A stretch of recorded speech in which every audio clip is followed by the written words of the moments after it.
Hai guys, welcome back to Miracles Channel. Kali ini aku mau ngomong ke kalian. Ini sekalian aku cerita pengalaman ya.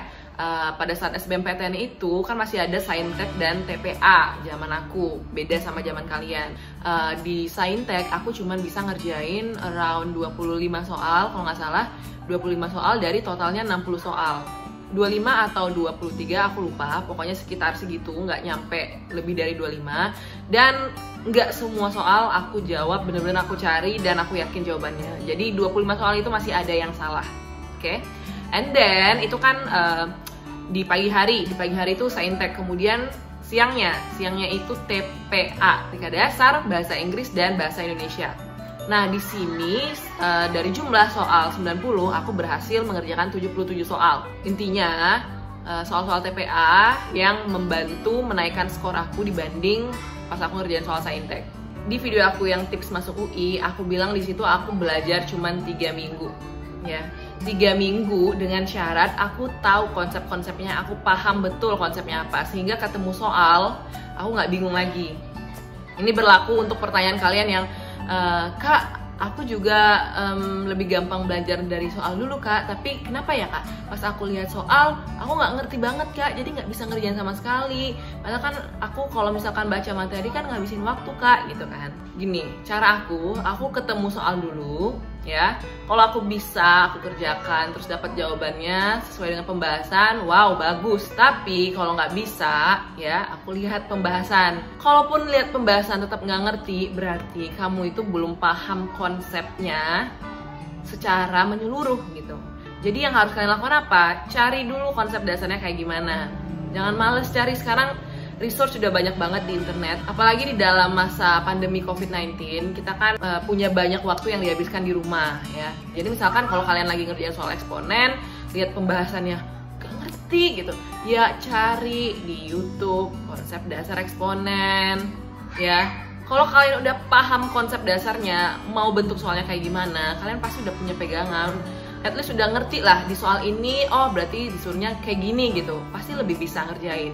Matematika tuh memang banyak rumusnya dan mungkin kita sering banget lupa rumusnya apa ya, rumus volume tabung apa ya, kayak gitu ya.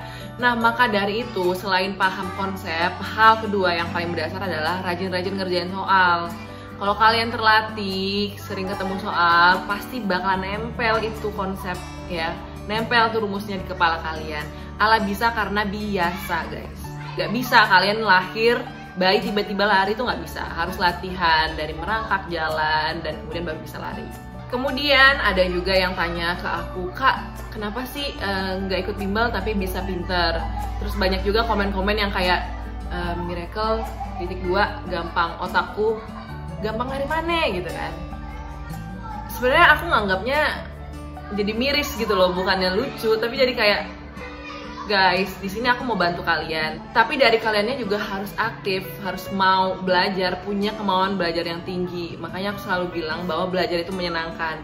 Biar kalian pada awalnya udah punya mindset kalau ya memang belajar itu menyenangkan, bukan sebuah beban gitu loh. Tapi ada satu hal yang kita nggak bisa pungkiri, kita nggak bisa menutup mata dengan eksistensi dari cognitive power, ya. Cognitive power itu merupakan privilege setiap individu. Ini aku udah pernah share ya di Instastory aku tentang privilege. Jadi setiap kita memang dikaruniai kemampuan berpikir, thinking proses yang berbeda-beda. Misalnya nih ada sebuah konsep matematika nih, ilmu baru gitu kan. Terus aku kayak, oh iya bisa. Nah, tapi sebagian orang butuh waktu untuk pengulangan dulu, ulang-ulang baru bisa ngerti. Nah, itu memang setiap kita berbeda-beda ya. Jadi cognitive power itu udah kita bawa di gen kita, setiap masing-masing individu. Nah, tapi ingat ya, dengerin baik-baik. Walaupun aku punya cognitive power yang mungkin lebih baik dari A nih, misalnya si A. Nah, kalau aku nggak latih dengan latihan soal, sering-sering dipakai nih otak buat berpikir, memecahkan masalah dalam matematika, dalam ngerjain soal TPS lah misalnya. Ya kalau aku nggak latihan, si A terus latihan ya, bisa jadi A mengalahkan aku gitu. Makanya ada pepatah yang bilang hard work beats talent. Kalau kalian merasa kalian nangkepnya lemah, ya berarti kalian harus effort harus usaha lebih besar daripada mereka yang nangkapnya lebih cepat. Realitanya begitu. Kalau kalian maju ya harus berusaha. Dan juga kemampuan kognitif itu bisa berkembang juga guys ya. Tenang aja untuk kalian yang masih ngulang-ngulang ya, semakin kalian rajin-rajin dan makin penasaran, merasa tertantang dan terus ngerjain soal ya, kemampuan kalian untuk nangkep bakalan lebih cepat lagi nantinya. Selalu keluarkan energi positif ya, jangan ngomong yang aku bego banget kak, aduh aku paling gak suka denger omongan yang kayak gitu, karena itu bukan cuman memengaruhi diri kalian sendiri, sugesti ke kalian bahwa kalian tuh bego ya, tapi kalau kalian komen kayak gitu di video YouTube aku nih misalnya, orang yang tujuannya tadi ingin belajar ya, nonton video aku kan buat belajar nih, ngelihat komen terus baca komen yang kayak gitu, jadi energi negatifnya tertular ke mereka ya. Jadi makanya tolong kalau kalian mau komen di bawah, komennya yang membangun, yang positif. Yang pertama tadi aku udah bahas, kita harus kuasain konsep, karena konsep itu merupakan fondasi ya, sesuatu yang fundamental untuk kita nanti membangun bangunan. Jadi sebelum kita maju ya, kita ngerjain soal-soal yang lain, harus paham konsep dulu. Kalau nggak tahu konsepnya ya ambruk itu bangunan. Kemudian kunci kedua, kalau kalian nonton video, misalnya nih video aku atau video pembelajaran lain dari sumber lain, catet, jangan cuma ditonton. Ketika kalian mencatat dengan bahasa kalian dan gambar kalian ya, tambahin gambarnya biar kita lebih menarik ngelihatnya, itu bakalan kita lebih cepet pahamnya dan cepet ingatnya juga ya.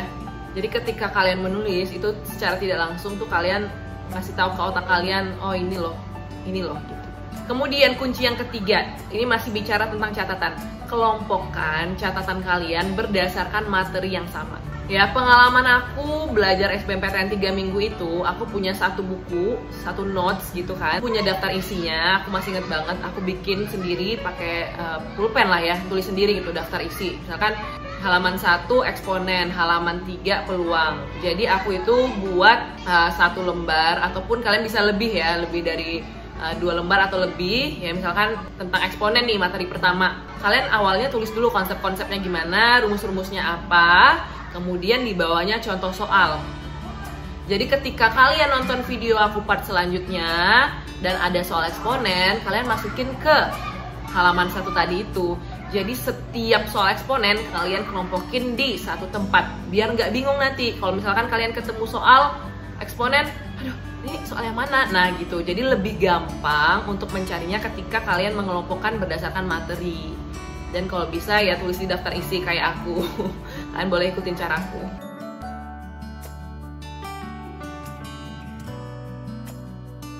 Ya di sini aku bakalan coba bantu kalian gimana caranya biar suka MTK. Ini ya balik-balik ke diri kalian sendiri sih ya. Tapi aku pribadi kenapa aku suka matematika? Karena aku menganggap matematika itu sebuah game, sebuah puzzle.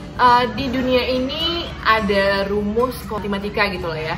Nah sekarang dalam memecahkan puzzle ini kita nggak cuma dituntut untuk tahu informasi, tapi gimana cara kita menganalisis game tadi, pertanyaan dari game tadi apa, sehingga informasi-informasi yang udah kita ketahui tadi bisa kita keluarkan, bisa kita sambungin untuk bisa menjawab pertanyaan. Paham nggak? Ya aku pribadi orangnya emang suka mikir dan suka ditantang. Jadi ketika aku ketemu soal terus aku nggak tahu ya, aku jadi penasaran itu, aduh gimana nih, aku nggak bisa nih, aku harus cari gitu. Dan kalian harusnya punya rasa yang kayak gitu juga kalau kalian mau suka matematika. Contoh soal yang ya, yang bak mandi itu kan pertanyaannya bukan berapa volume bak mandi setelah sisinya diubah menjadi 2 kali gitu kan, nggak kayak gitu, tapi dia mainin pakai air yang diisi lalalala. Nah kita udah tahu, kita volume kubus kita tahu, volume balok kita tahu, tapi yang kita ditantang adalah gimana caranya tahu bahwa soal ini pengen kita pakai formula itu, pakai rumus volume kubus gitu. Banyak yang tanya, kak kenapa pakai volume kak, rumusnya kak tahu dari mana sih kak gitu. Ya itu tadi balik lagi ke konsep ya kan, air itu kan yang mengisi si baknya, itu adalah volumenya gitu kan, volume itu kan isi gitu loh. Jadi kalau kalian udah paham konsep, udah gampang. Makanya sekali lagi, anggap aja matematika itu game. Ya, siapa sih yang nggak suka main game gitu kan? Dan ketika kita berhasil memecahkannya, kita bisa jadi senang gitu loh. Ada kebahagiaan tersendiri gitu. setiap aku bikin video aku bilang gampang nih guys, gampang banget gitu. Bukan mau sombong, bukan mau nunjukin kalau otak aku tuh nganggap soal itu gampang, bukan. Ini biar kalian juga punya mindset bahwa oh ini soalnya gampang, pasti aku bisa gitu. Biar kalian dari awal itu punya semangat gitu. Karena kalau dari awal kalian udah mikir matematika tuh sulit, ini soalnya ribet banget, kalian bakalan lebih cepat nyerah. Tapi dengan kata-kata oh gampang kata Kak Mira, oh berarti harusnya aku bisa. Nah dengan itu kalian bakalan tersugesti nih gimana caranya nggak nyerah dalam menghadapi masalah, yaitu soal-soal itu tadi. Ya karena sering banget memang ketika aku upload pembahasan di IG Story dan banyak banget dari kalian yang bahas, ya ampun Kak ternyata segampang ini Kak, makasih Kak Mira, ya ampun aku kira ribet pembahasannya, ya ampun Kak makasih banyak udah mencerahkan gitu-gitu kan. Ya karena memang kalian sendiri yang dari awal udah ngeset bahwa susah. Otak kita tuh cenderung untuk membayangkan sesuatu yang padahal kenyataannya nggak seribet itu gitu. Terakhir aku mau kasih tahu sesuatu ke kalian. Tolong dengerin baik-baik. Ala bisa karena biasa. Gak ada bayi yang baru lahir langsung bisa lari. Pasti dia belajar dulu caranya ngerangkak kayak gimana, kemudian caranya berjalan pelan-pelan kayak gimana. Saat dia belajar jalan, ada suatu waktu dia jatuh, dia nangis karena sakit. Iya, tapi dengerin ya, bayi tadi kemudian dia bangkit lagi untuk belajar jalan lagi. Karena dia tahu dia pasti bisa. Yang mau aku sampaikan di sini adalah life is about process. Karena semuanya itu butuh waktu, butuh proses, butuh kegigihan kalian untuk tetap bangkit lagi, berjalan dan akhirnya bisa lari. Semangat terus buat kalian semua. Nanti kalau ada kabar baik, tolong kasih tahu aku. Ya, dah. See you in another video.